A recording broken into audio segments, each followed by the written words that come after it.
Good morning. I am Mrs. S. Geeta, belongs to Pediatric Nursing Department, Sri Balaji College of Nursing, Bharat Institute of Higher Education and Research. Today, I am going to deliver a topic about respiratory distress syndrome in newborn babies.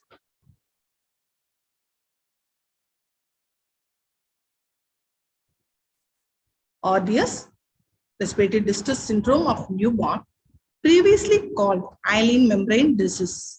RDS is a syndrome in premature infants caused by developmental insufficiency of surfactant production and structural immaturity of the lungs. RDS is the leading cause of death in preterm infants. Respiratory distress syndrome, also known as neonatal respiratory distress syndrome, infant respiratory distress syndrome, surfactant deficiency lung disease. So, because of less surfactant production and also structural immaturity of the lung will cause the RDS in newborn babies. Now we see the anatomy of the lung. Lungs are the major organ in the respiratory system. Lungs are divided into two sections, namely right lung and left lung. In right lung has 3 lobes. In left lung has 2 lobes.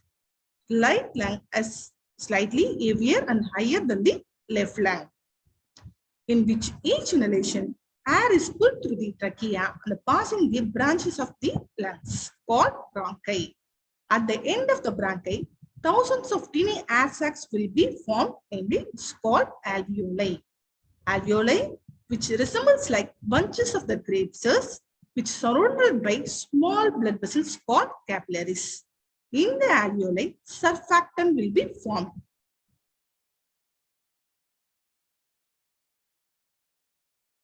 Pulmonary surfactant is a complex mixture of phospholipids and proteins that creates a cohesive surface layer over the alveoli, which reduces surface tension and maintains alveolar stability, therefore preventing atelectasis. So, the main function of surfactant is to reduce the surface tension in the alveoli. Surfactant is a foamy substance that keeps the lung fully expanded so that the newborns can breathe in air once they are born. When there is not enough surfactant, the tiny alveoli collapse with each breath. As the alveoli collapse, damaged cells collect in the airways. They further affect breathing. So, the baby has to work harder and harder to breathe, trying to reinflate the collapsed airways. In this, you can able to see the first one is normal alveoli. The second one is collapsed alveoli. In case of respiratory syndrome babies, you can able to see the collapsed alveoli in the lung. When coming to the definition of respiratory distress syndrome, RDS is disease manifesting 6 hours of birth, being related to deficiency of surfactant in the alveoli, leading to acute respiratory distress with fatal termination if not treated promptly. When coming to the incidence of respiratory distress syndrome babies, it increases in incidence with decreasing gestational age. If the baby born before 28 weeks of gestation, there is increased chance for 60 to 80% the baby will get RDS. If the baby born 32 to 34 weeks of gestation, there is 50 to 30% of chance for getting RDS. If the baby born 37 weeks of gestation, only 5% is chance for getting RDS. And also, infants of diabetic mother will deliver a RDS babies. When comparing to non-diabetic mother, 5 to 6 times of chances more for diabetic mother. So now we'll see what are all the factors will cause the respiratory distress syndrome in preterm babies. The first one is deficiency of surfactant in the pulmonary alveoli. So when there is not enough surfactant in the lung, the child will get ODS. Contributing factors or any factors that decreases surfactant such as if the baby is a male baby, the baby has sibling bond with ODS baby. If it's a C-section delivery, especially without labor, going through labor helps baby's lungs become ready to breathe in air. In case of a C-section delivery, this is not possible. In case of prenatal asphyxia, the baby does not get enough oxygen just before or during or after birth. So this is increased chance of, this is one of the factors for increasing chance of ODS baby. If the baby has trouble maintaining body temperature, if baby prolongs to get infection, if the baby is twin or other multiple baby, if the mother is diabetic. A baby with too much of insulin and his body can delay making surfactant. So next we'll see about pathophysiology of respiratory distress syndrome. ODS occurs when there is not enough surfactants in the lung. Surfactant is a liquid made by the lungs that keeps the airways, that is alveoli, open. This liquid makes it possible for babies to breathe in air after delivery. A unborn baby start to make surfactant at about 26 weeks of pregnancy. Usually, the baby should start surfactant at 27 weeks of pregnancy only. If a baby is a premature, the baby born before 37 weeks of pregnancy, the baby may not have made enough surfactant age. When there is not enough surfactant, the tiny alveoli collapse with each breath. As the alveoli collapse, what will happen? The damaged cells collapse in the airways. So it will affect breathing. So the baby has to work harder and harder to breathe, trying to reinflate the collapsed airways. As the baby's lungs function gets worse, the baby takes less oxygen, but more carbon dioxide builds up in the blood. So this can lead to increased acid in the blood. So this will lead to acidosis. Because of prematurity, preterm baby, if the baby born, because of prematurity of the preterm babies, surfactant synthesis, storage, and release will be reduced. Because of surfactant synthesis and storage and release is reduced, it makes the decreased alveolar surfactant. So the main function of surfactant is decrease the alveolar surface tension. If the surfactant production is less, automatically the increased alveolar surface tension will be increased. So the surface tension is increased, collapse of the alveoli will occur, that is atelectasis. So the air entry in the lungs will be reduced. The child will go for hypoventilation. So the air entry in the lung is reduced. Automatically, the oxygen supply will be reduced in the lung and the CO2 retention, CO2 secretion will be more in the lung. So this causes acidosis in the babies. Acidosis means acid level, increased secretion of acid level and pH level will be decreased.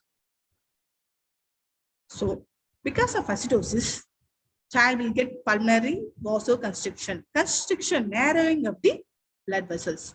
So when the blood vessels narrow, automatically the blood supply will be in the lung will be reduced. So child will go for pulmonary hypoperfusion. So when the blood supply is reduced, the epithelial and the endothelial damage will occur.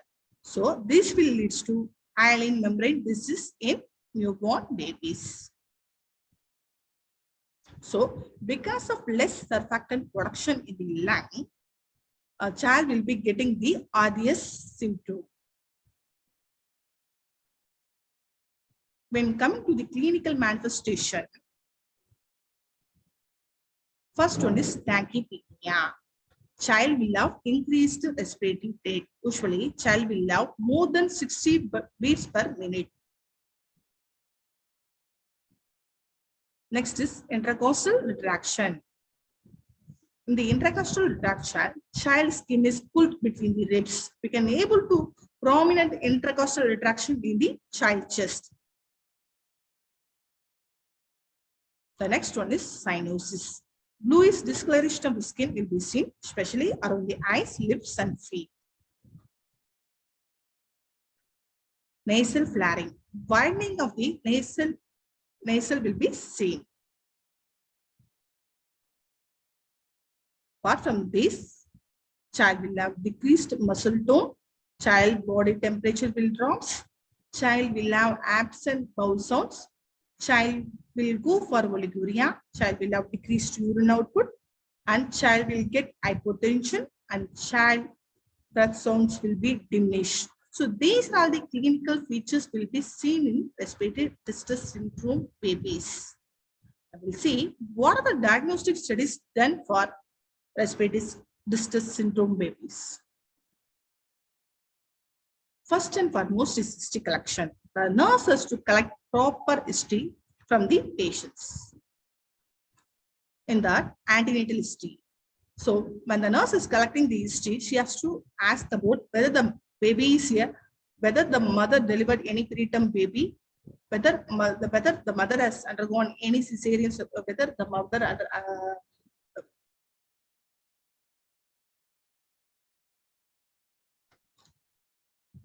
the mother had a previous history of abortion. So all the relevant history should be asked from the mother. When coming to the birth history, Apgar score of the baby should be asked, birth weight of the baby should be asked, whether the baby is a term baby or preterm baby. So all the relevant history should be collected from the mother. So physical examination. Head to toe assessment should be done when the doctors doing observation of the baby can able to see the intercostal retraction, and also can able to see the cyanosis of the lips, eyes, and feet. And also when you're doing this auscultation, you can able to hear huge sound in the auscultation.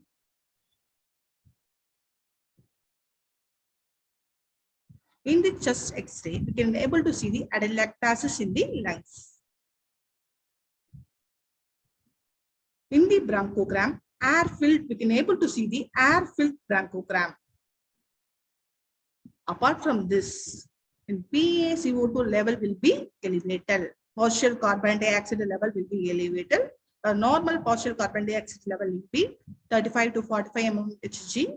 The pH level will be low. The normal one is the normal pH level will be potential of hydrogen. pH means potential of hydrogen, that is 7.35 to 7.45. The calcium level will be low. The normal calcium level will be 7.5 to 8.5 mg per deciliter. So child will get below 7 mg deciliter. Partial pressure of arterial oxygen, that will be low. The normal one is 50 to 80 mmHg. So these are all the diagnostic tests will be done for the respiratory distress syndrome babies.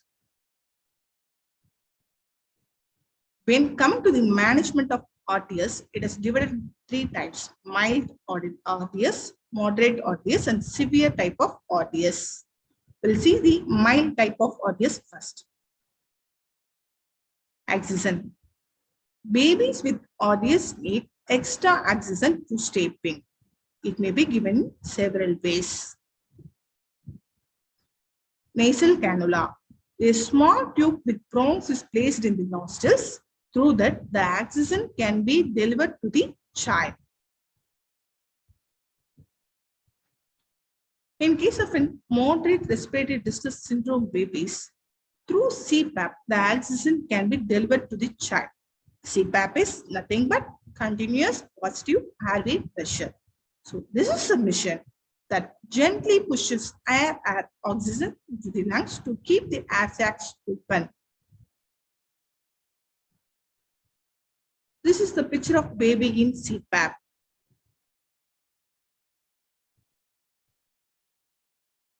Indication for CPAP. When PaCO2, the partial carbon dioxide, cannot be maintained above 50 mm of Hg, CPAP helps to keep the alveoli open and prevent their collapse during expiration. So CPAP helps to keep the alveoli open and prevent their collapse during the expiration. And also The CPAP improves the functional residual capacity. CPAP improves the ventilation and perfusion matching. So if the condition is, these are all the indications for CPAP. The next is severe respiratory distress syndrome. Ventilated for severe respiratory distress syndrome. This is a machine that helps the infant breathe when she cannot able to breathe well enough without help. A breathing tube is put down the infant's windpipe. This is called intubation. Then the infant is then placed on the ventilator to help him to breathe. So if the baby having increased respiratory rate, the baby cannot able to breathe, means in case of a severe respiratory distress syndrome, immediately a baby will be intubated through endotracheal tube. The surfactant will be administered to the child.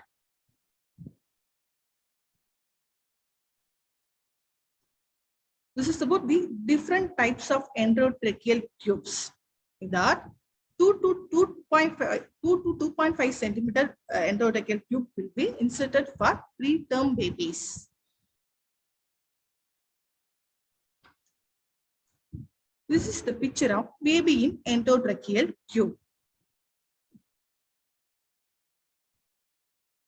When coming to the management of surfactant therapy, usually servant of surfactant will be administered through endotracheal tube to the child.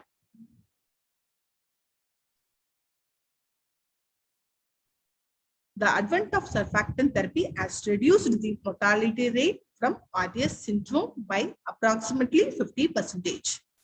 Recommended doses of surfactant is 50 to 200 mg per kg. Usually, recommended dose of surfactant is 50 to 200 mg per kg per bed. Most neonates require 2 doses. However, as many as 4 doses also we can give. So if you are giving the 2 doses of surfactant, you should give 6 hours to 12 hours interval.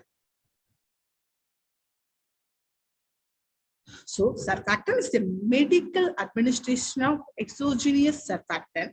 Surfactant used in the manner or typically instilled directly into the trachea. Usually, surfactant is administered intratracheally through a catheter passed through the endotracheal tube. So when we are giving surfactant, we have to carefully watch the child. So we have to monitor for heart rate and saturation, and also we have to monitor heart rate and saturation in the ventilator at least for 30 seconds. If we are giving surfactant, that is a complication for surfactant therapy. So there will be a chance for blockage of leaky tube. Child will go for bradycardia, and the child will go for hypoxemia. Child will get pulmonary hemorrhage. So these are all the complications for surfactant therapy.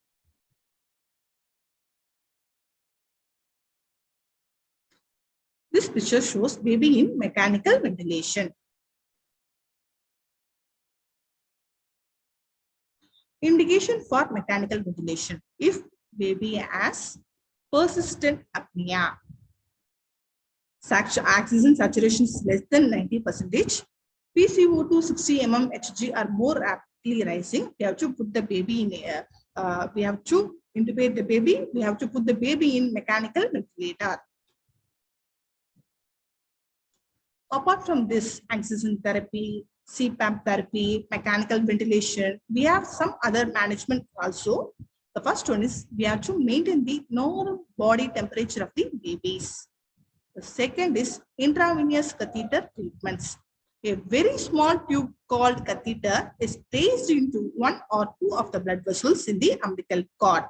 Through that, the infant gets IV fluids, nutrition, and medicines. So we have to administer IV fluids, nutrition, and medicine through umbilical cord catheters. And maintenance of nutrition is very important one. Usually, IV takes to 10% will be administered to the child.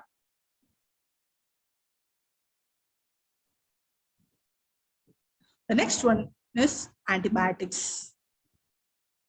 Antibiotics to prevent infection can be given to the child.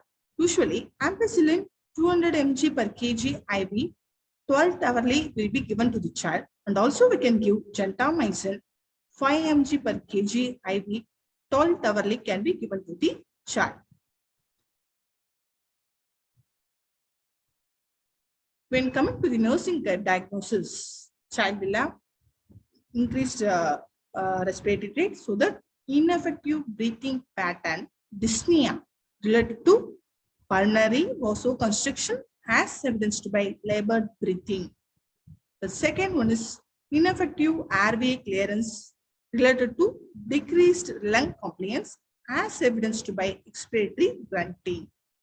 The third one is imbalanced nutritional status, less than body requirement related to ineffective sucking reflex as evidenced by decreased body weight. The second one is parental knowledge deficit related to disease condition as evidenced by asking frequent doubts. So because of all this, the parents will be asking so many doubts to the nurses. Next is disturbed sleeping pattern, insomnia related to breathing difficulty as evidenced by increased breathing pattern.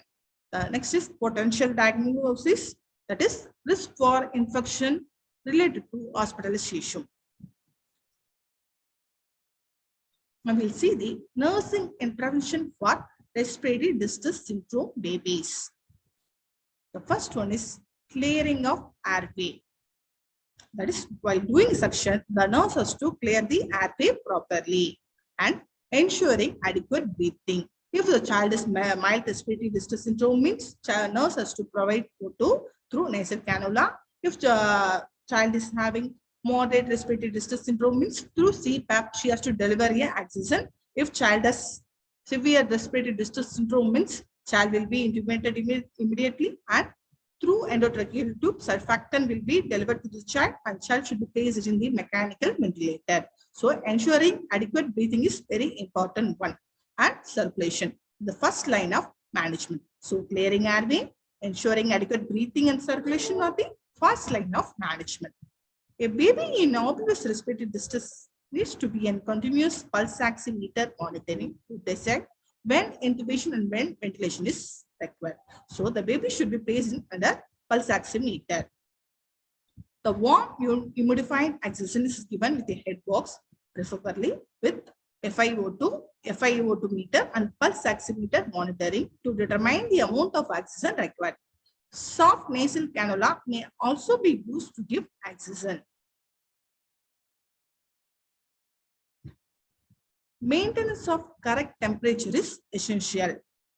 So the nurse has to maintain the correct temperature of the babies, because child will be prone to get hypothermia.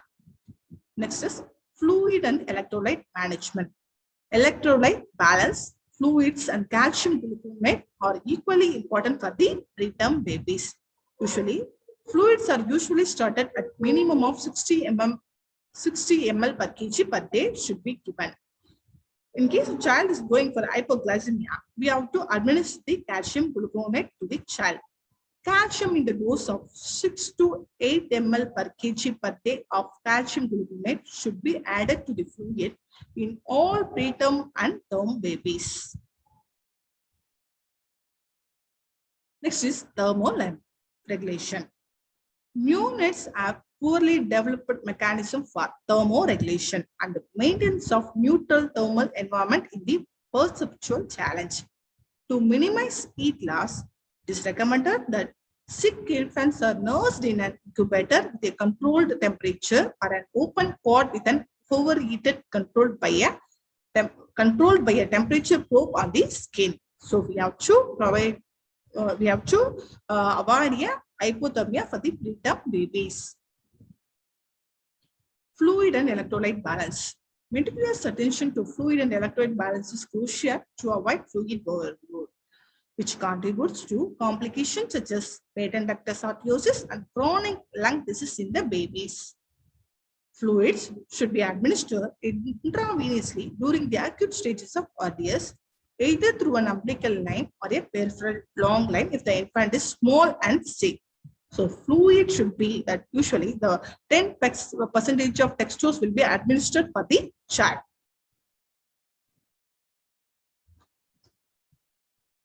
Test text to 10% is used for first 24 hours, usually followed by total parent nutrition, to which electrolytes can be added according to the blood test. So according to the blood test, if anything less, if the child is going for hypoglycemia, calcium gluconate should be added. So we have to, according to the blood test, we have to give sufficient nutrition to the child.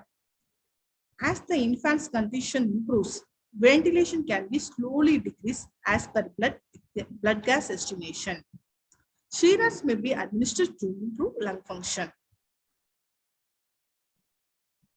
Oxygen may be required for some time to maintain adequate saturation level. Enteral feedings can be slowly increased until full requirements are tolerated. Although tube feeding may be required for some time as decreased lung function may indicate sucking. Use of breast milk should be encouraged. So we have to encourage the mother to give expressed breast milk to the child. Now we'll see the complication of respiratory distress syndrome babies.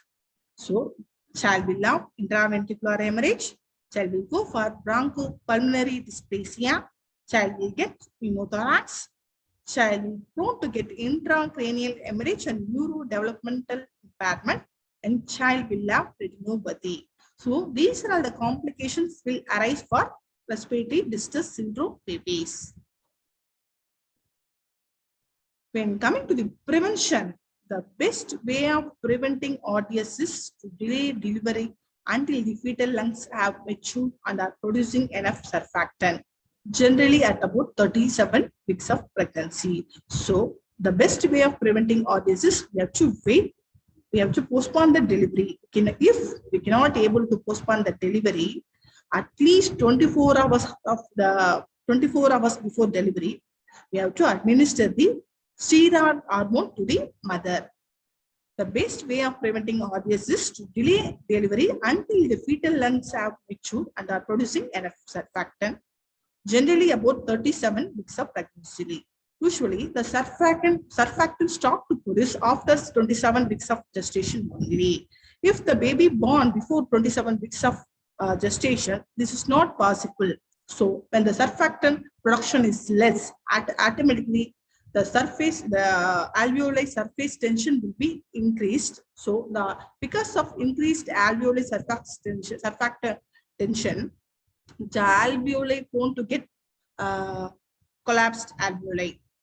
If delivery cannot be delayed, the mother may be given a steroid hormone similar to a natural substance produced in the body, which crosses the barrier of the placenta and helps fetal lungs to produce surfactant.